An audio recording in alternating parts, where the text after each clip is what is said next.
Родителите ми ме наказаха с 2 седмици лишаване от всичко заради една проста жалба за остра бока в гърба, докато лежах в леглото. Те твърдяха категорично, че съм неблагодарен и драматичен, вместо да се опитат дори веднъж да ме изслушат истински. Гласът ми трепеше от мора и болка, но те просто затвориха вратата на стаята си, оставайки ме сам с мисълта за безкрайната нощ пред мен.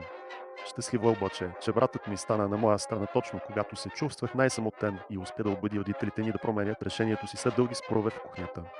Накрая получих нов матрак с паметна пяна след постоянни моби от наша страна, които почти ме бяха изчили напълно.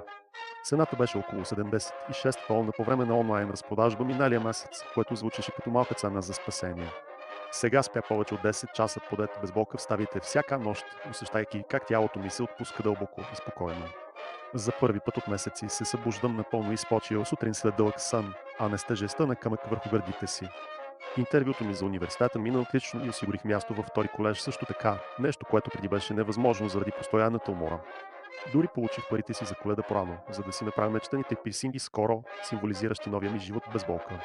Смятате ли, че е правилно родителите да игнорират физическата болка на децата и да я считат просто за слаба воля?